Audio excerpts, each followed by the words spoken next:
Welcome to Eva Studio. My name is Elizabeth, and today is January 29th, 2021. And I apologize for doing some construction back behind me. So if you hear any noise from that, I apologize for that. But today in the studio, we're going to be talking about running stitch. So running stitch is a really common stitch. It's used in quilting and in sewing, basting, and because it's such a common sewing stitch, it's often overlooked as an embroidery stitch. But that's what I'm going to be talking about, using running stitch as a decorative embroidery stitch. So let's just check a setting here. Okay. So to start off, I'm going to demonstrate how to do running stitch in case there's anybody who doesn't know what running stitch is or you don't know how to do it. It's pretty basic. And there's actually two ways to do this. So you can do whichever way you are more comfortable with. So the first most common way is a kind of gathering way. And for this way, we'll see if I can do it backwards. Just put the needle in the fabric and then bring it back up.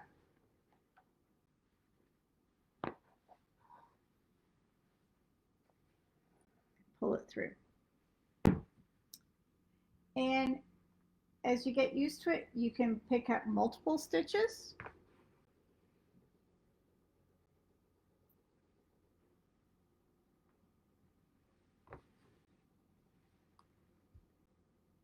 And that's all there is to it.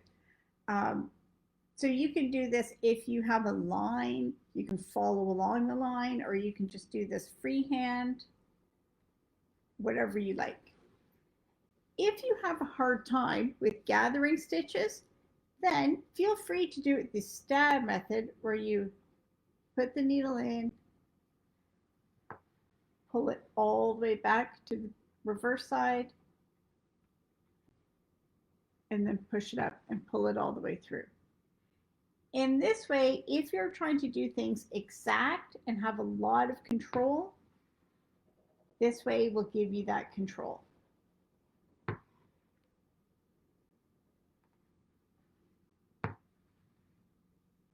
And that's really all that there is for doing running stitch. And you can see it looks like the kind of stitching that people think of with sewing. It's the most common. So why would you want to use this in embroidery? Well, it's easy. It has a lot of, it can be used in a lot of things, and there are some variations. So I'm going to show you a couple of variations. If you don't want to use just plain running stitch, here's some easy ways that you can dress that up a bit. So I have some running stitch done here. So the first one I'm going to show you is a wrapped running stitch. So to wrap running stitches, I'm using a contrasting color to make it easy to see. You'll bring your needle up with your thread. So you can use a different color, you can use the same color. It's up to you.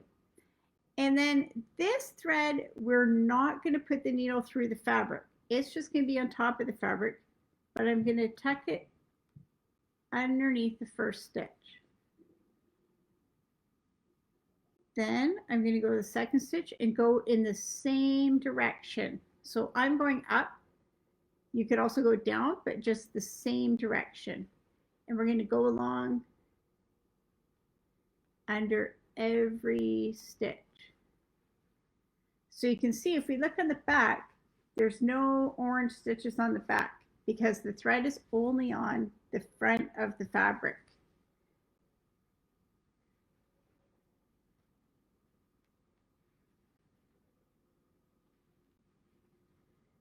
And then when we get to the end of the row, then we can take it to the back. So there we go. That is wrapped running stitch. And that changes the dotted line into a more solid line, but it gives it a little bit of texture, and if it's two colors, that looks kind of fun. And there's different looks depending on how much space is between your running stitches. So that's the first variation, is wrapped running stitch. The next one variation I'm going to show you is laced running stitch. So lacing is similar. Your thread comes up to the front, but we're going to switch directions. So in the first stitch, I'll bring the needle up from the bottom, and then in the second stitch, we're going to go down. So you can see it leaves something on the top of the stitch. And then the next one, we're going to go up and then down. Up, down. Up, down.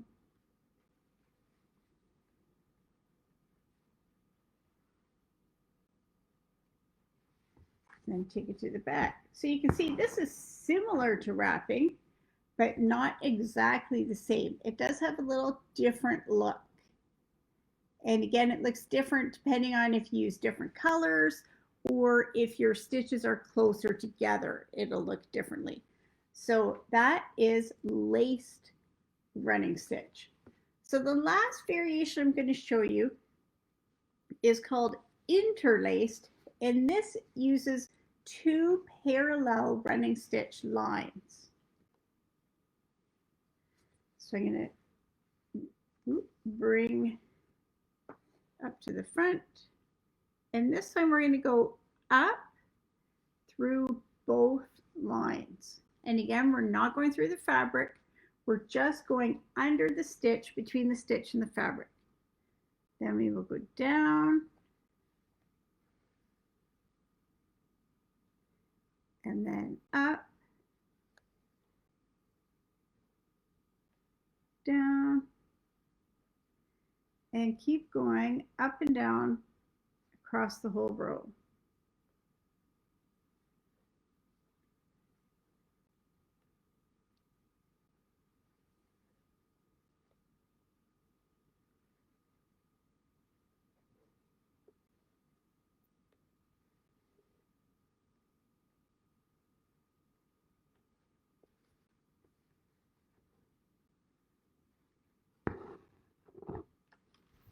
And there we go, interlaced running stitch. So it goes up and down between the two rows to join them together and give this little fun effect. So when would we use this in projects? I have a couple samples here to show you running stitch in projects. So the first one, this is a super simple embroidery project, and it only has running stitch in it. And all this is a shape, and it's filled in with parallel rows of running stitch. So that is a great project. That's even fun for kids to do because the stitches don't have to be perfect. It doesn't matter if it's exactly straight or how long they are, how big they are. As long as you just keep in the outline of the whatever shape you're doing, it's going to look good. So there's that one. Then a little bit more complicated. This is a house embroidery piece, and you can see running stitch is used for the curtains in the windows. So the running stitch gives it a little lacy look. It's only one strand of thread, so it seems like it's behind something. It's a little bit further away than the other heavy stitches that it's beside. So it gives a nice lacy, translucent look. The last one I'm going to show you is on this, and this is my motif sampler, and it's one shape done with a lot of different stitches. And we can see down in the corner here is running stitch. So it has running stitch outline and then running stitch fill in the petals.